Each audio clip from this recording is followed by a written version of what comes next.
Okay, part 4, the channels. Alright, channels. As you're gonna place down your channel block and what you've made so far. You have some needle nose pliers and your 1/4 inch outer diameter copper tubing. And you're just gonna start bending it. Start bending it to fit in those channels that we made.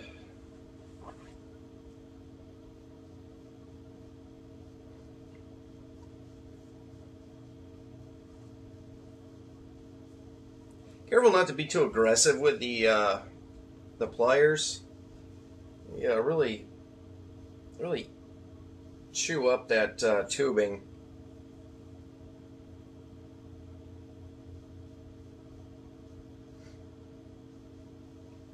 So just keep bending it till you get it to fit in one of those channels.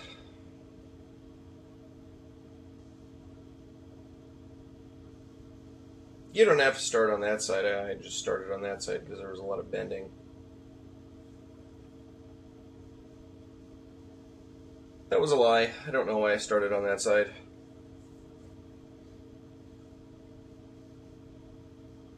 Also, you'll notice that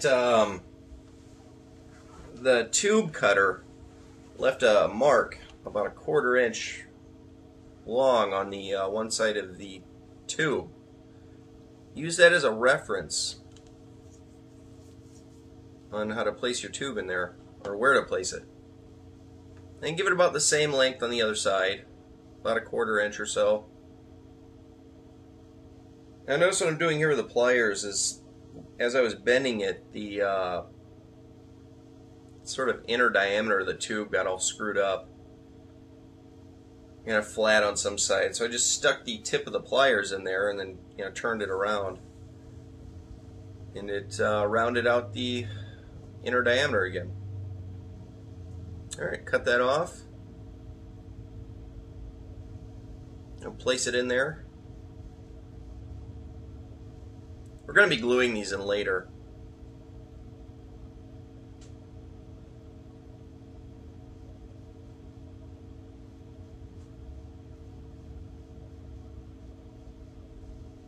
I'm going to start on the opposite side just to get all the heavy bending out of the way. I'm sure that was my reason.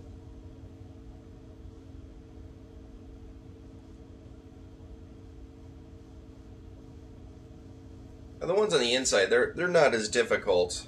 A little less bending required. You can almost bend them with your fingers, but not me. I use the pliers.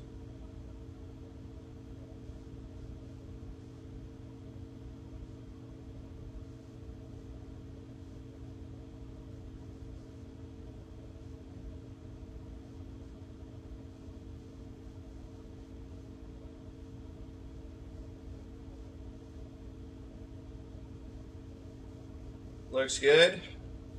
And make sure they're all the same length on the outer side.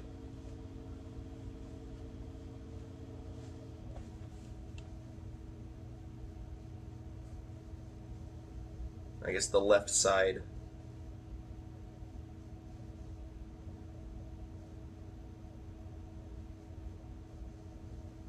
About a 1/4 inch sticking out of each side of the channel block. Alright, now what we're going to do is we're going to put little shims in there. We're going to use that tongue depressor popsicle stick thing that we were using earlier. I got a whole bag of them. There are plenty to go around.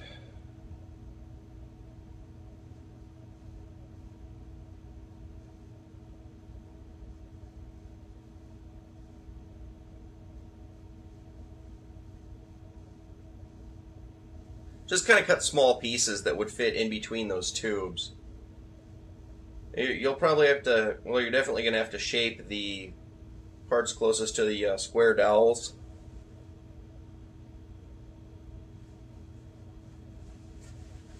Alright, one down.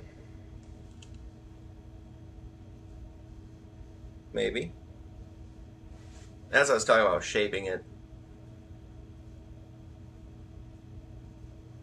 Now these don't have to be perfect. They've just got to act as a spacer, a shim.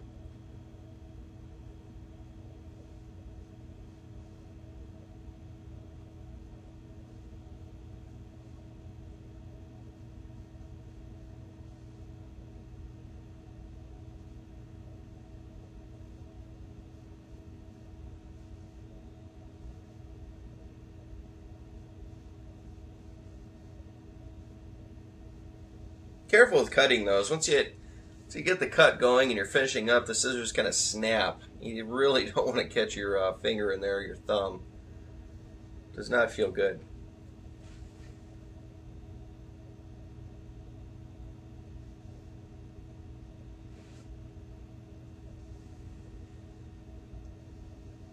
Now I'm just going to super glue these in place.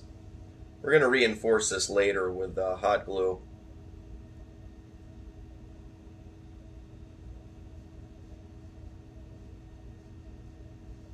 Just enough to keep them in place. You know, they don't have to hold up to too much stress.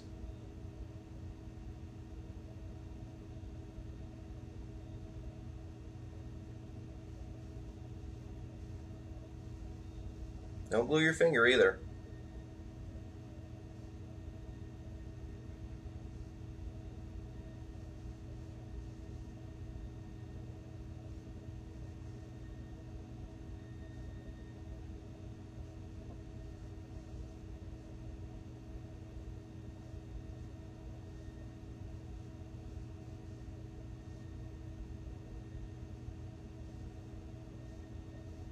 Last one.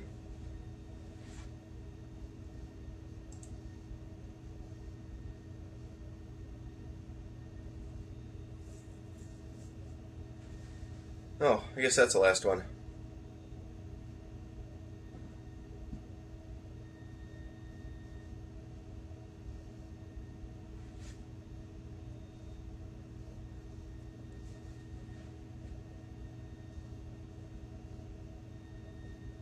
Alright, now we're gluing the tubes inside the channel.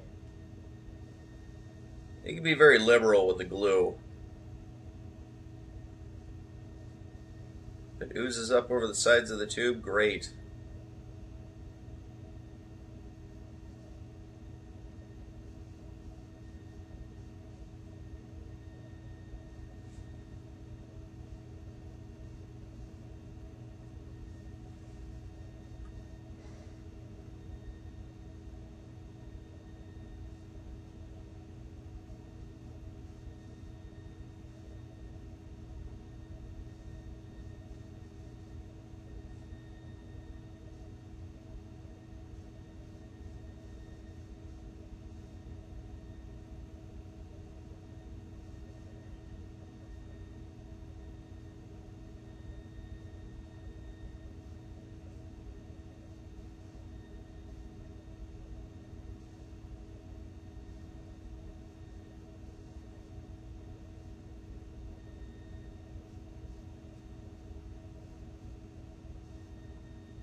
Alright, those are good to go. Now we're going to sort of cap this off with a another popsicle stick thing. Just going to hold it on there and mark it in between the dowels.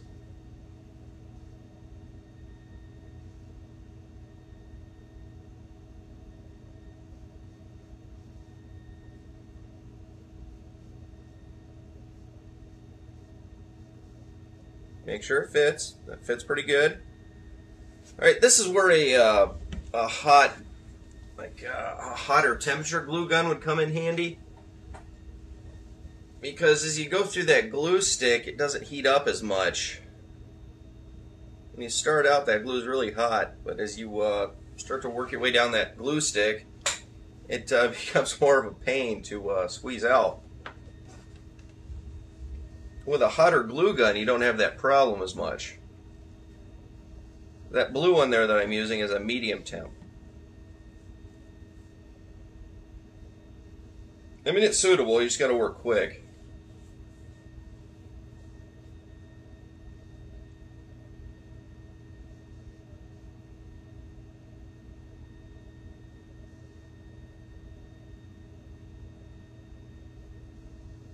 Just kind of press it down, make sure it's on there good.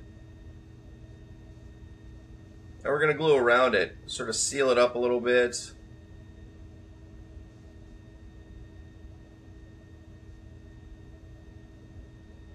Careful with how much glue you put on this side specifically, because we're going to be adding another popsicle stick right next to it to sit on top of those tubes that are sticking out.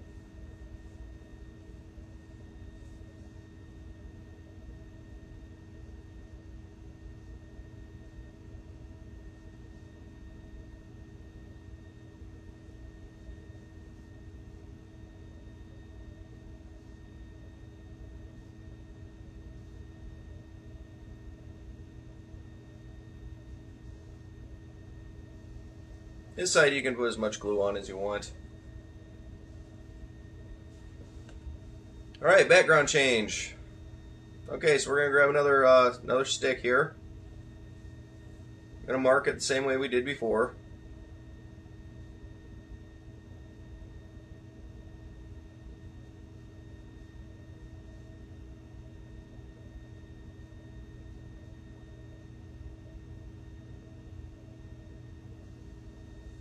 Trim those ends off.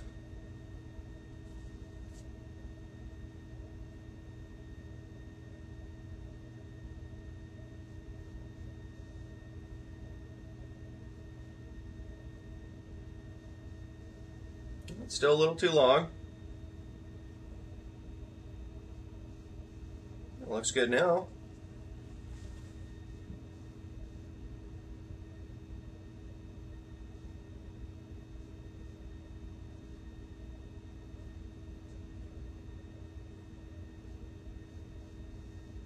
I get it as close to that first stick as possible, you know, on top of those tubes and everything. Don't worry about the wood in between, because we can go in there from the other side.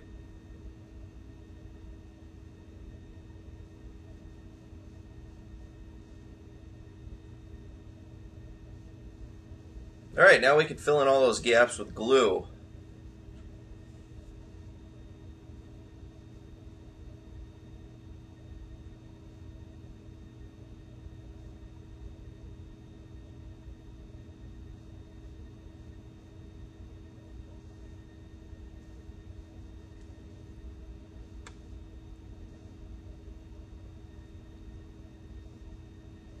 I don't feel it's held on there very well, so I just like to put as much glue as possible.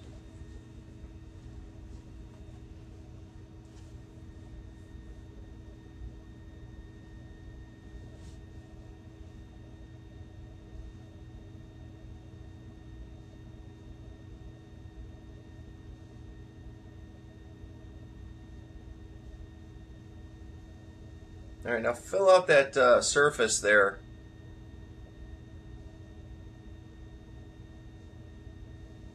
Like I'm doing, so I'm going out to the extents of the tubes with the glue.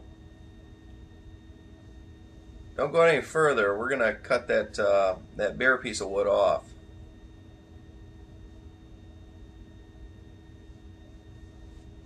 I just like the idea of the glue as sort of a strength backing.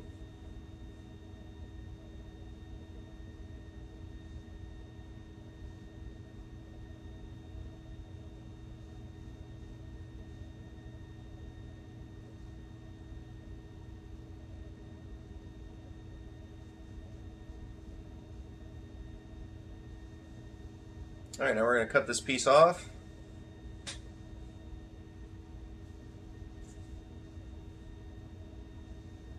It split on me.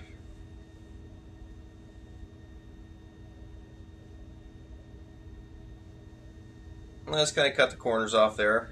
I don't know if it's necessary, but I did. And that's pretty much it. We got our channel tubes in there now. And we'll see you in the next part.